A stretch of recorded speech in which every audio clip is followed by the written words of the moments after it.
So guys, it's Armed Forces Remembrance Day, and this retired army man granted an interview on Channels Television. Nigerians, it is striking to hear this man say he will never allow any of his children to join the Nigerian army. He also went ahead to say that just the Lukarawa, the new terror group we know about in Nigeria, that you need to see the sophisticated gun they are using. They aim at military men from anywhere they are. They will aim at them, they will gun them down. And that the military men, the Nigerian military, the kind of gun they are carrying as the outdated type that can't even go half a mile. You need to listen to this man's interview. This is one of the soldiers that fought during the Biafran War. He went ahead also to share his experience, fighting, during that period as a young boy. So guys, it is really, really heartbroken to see how the Nigerian army treats its retired men.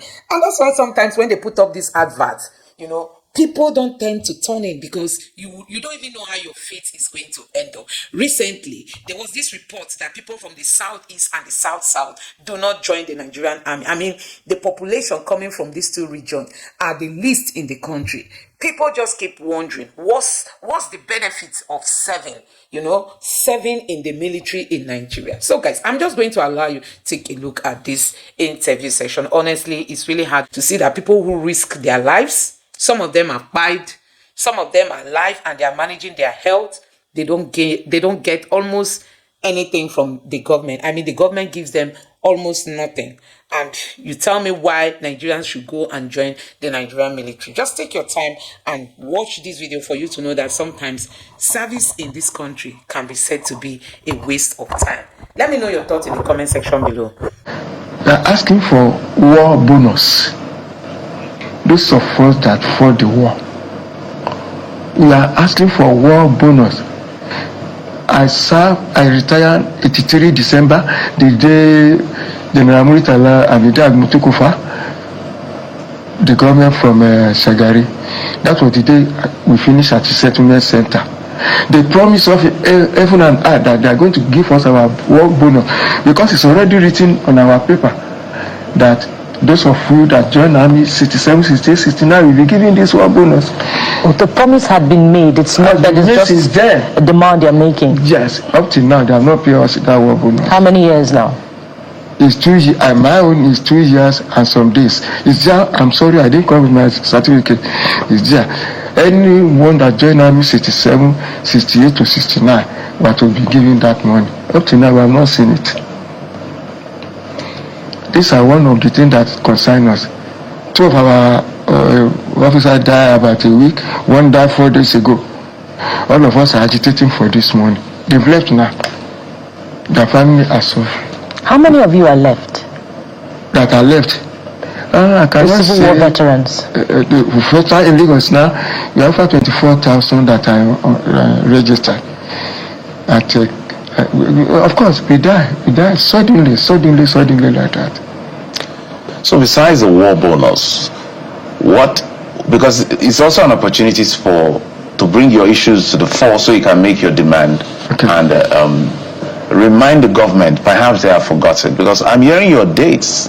Some of us were not born in those days. So over 50 years, almost 60 years or so of those promises. You retired over 40 years ago.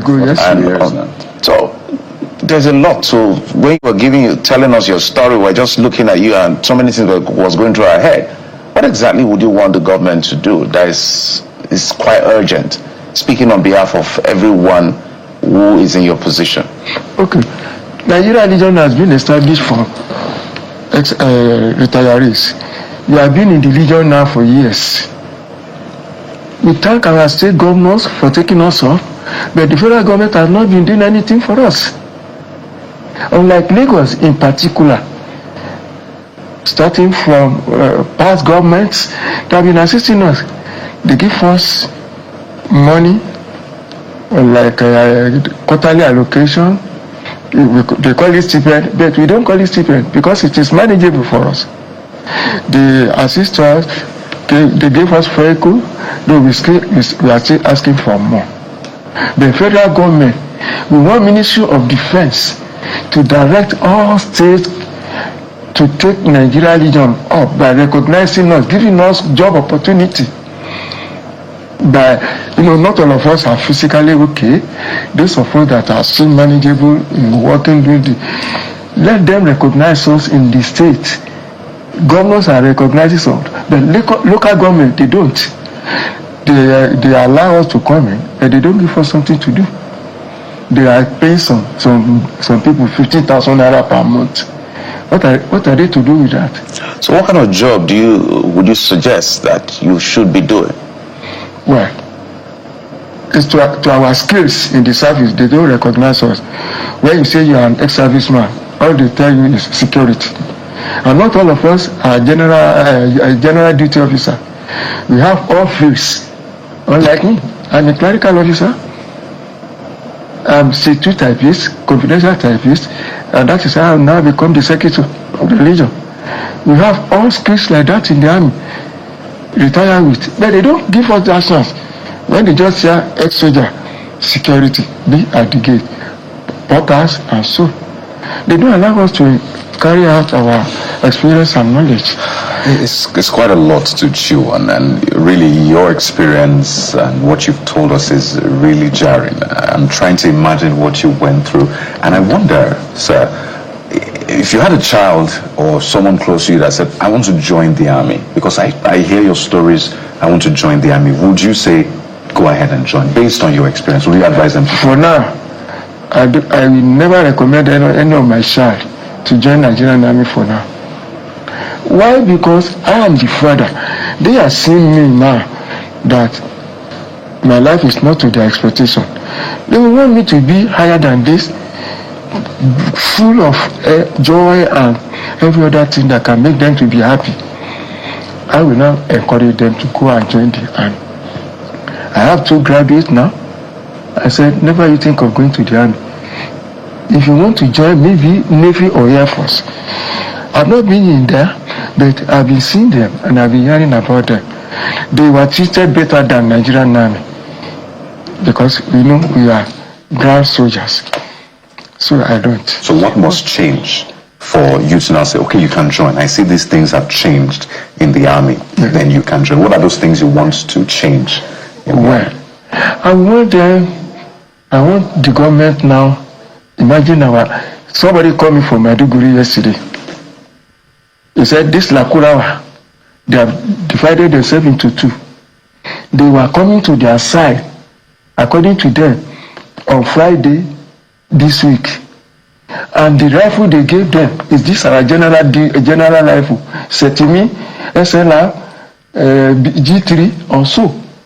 While the one they were using, they said when they range, they receive as far as about a mile. Wow. That's the Lakurawa people. Lakurawa people. And when they see they have superior weaponry. Superior, very sophisticated one. To our own men. No, to they gave their men. The Lakurawas are using. Yeah, that's what I'm saying. Men are using useless rifle. The one that cannot go beyond at least quarter of a mile. But these people, when they shoot from far distance, they will aim and get the target. They said about 2 weeks ago, they just bombed somewhere, and the footmen, they came and got our men. 6 of them were killed at a point. That boy told me yesterday that they mounted them at checking point. They were the one that tried to go to climb the tree. Because if the people see them on the ground, they will quickly target them. But from where they are, they will be seeing them from far distance. When they now see that they are very close to them, they will start to run away. Let government come to their aid. I want to say something. If you could remember, sometimes ago, our president, maybe during the election in campaign, he recommended that government should employ about 5 million soldiers, forces. People were shouting this. We are saying yes. This is our population of the country. Over 200 million, I suppose. Why can 5 million not be recruited? Let them recruit them, establish division, brigade, battalion to man all defense in all our nation. With that number, Army, Navy, Air Force, we all know police are law enforcement agents. During we met Edet in his report, he did not call police force. It was during this Kemselian regime that he started calling Nigerian police force. We have armed forces that comprises of Army, Navy, Air Force. Police are law enforcement agents. Let them employ about this 5 million to establish more division, brigade, battalion to man all our boundaries from A to Z to click themselves like this. We will conquer all these terrorists with that. You are confident that? I have that confidence. Yes, when we have sufficient manpower and very good weapon to operate. If I'm still called upon now, I suppose, with this one, I will. Joyfully, this destination. Yes. How old are you now, sir? I'm 76 this year. And you're ready to serve? Offer your service? I think, what is it for me to do? If I have the means, I will. As we continue to celebrate the Armed Forces Remembrance Day, we move on amid that same narrative. And joining us for this particular discussion is Colonel Nasiru Salami. He's the Secretary, Nigerian Legion, Lagos Chapter. Good morning, and thank you for joining us. Good morning, madam. Thank you so much, sir. Good morning, sir. Pleased to meet with you. Pleased to meet you, And sir. thank you for your service. And thank you, sir. Yes, and that's our very first, thoughts for you. We thank you for your service. We thank you for your sacrifice to the nation. And that's what we're doing today. We're celebrating the service of our retired men, our veterans, and those still in active service. So as you reflect on this day, I'd like you to recall memories of your days in active service. And what are your thoughts as you reflect on this day about your contributions to security and the defense of Nigeria? Thank you, madam. You said you thank me for serving the nation. We all are serving the nation. Not only the soldiers that carry gun also, as you are here also, we are serving the nation. I also thank you for that. Nigerian Legion is being managed by retirees, Army, Navy, Air Force, of which I'm one of them. My director here also, still in service, believing that he shall soon join us after his retirement. We try to protect our nation, as they call us. I was enlisted to the Nigerian Army in 1967, October 20th. I started my attack from Abudu Bridge. I was enlisted at 6th Battalion here, Ikeja. They told us we are going to complete our training at Benin. After General Davidejo was driven away, we got there, we spent only 1 week. Surprisingly, they took us off in the night, asked us to fall in. That is military ideology. We did. We went straight to the Amura. They gave us gun. Started asking, sir, we are here to complete our seal-up. No question. I was smack in the middle of a civil war. Yes, Nigerian civil war. So that was your introduction into the Nigerian Army? Yes. You went straight to war? Yes. Wow. I started attack from Abudu Bridge. With very little training? Yes. We spent only 6 weeks. They told us we are going to complete it at Benin. But surprisingly, they called us, they gave us gun, they kit us, gave us ammunition, move us forward. By then, that Abudu Bridge has been damaged by Biafra. So we managed the way, led by our commander, 7 Brigade, 71 Battalion. We started to Abo. We liberated Agbo, moved to Umunede, Okpanamu, Uguashiku, Uselu, Asaba, to enter Asaba, December 1967. We were pinned down at Asaba. By then, Major G.G. Ali was our commander of 7 Brigade, 71 Battalion. They told us they are returning us back to Guinea to complete our training, hoping it will be so. About 4 days after, they said we are crossing to Niger, Onitsha. Yeah, they moved us to where they call St. Patrick. We stayed there 24 hours. The following day, they moved us to Textile Mills, very close to Niger Bridge. Okay? In the night, around 2 a.m., they blew what is called Bigu. We all came up, we moved again. The first and second Land Rover that moved enter into that damaged bridge of Niger.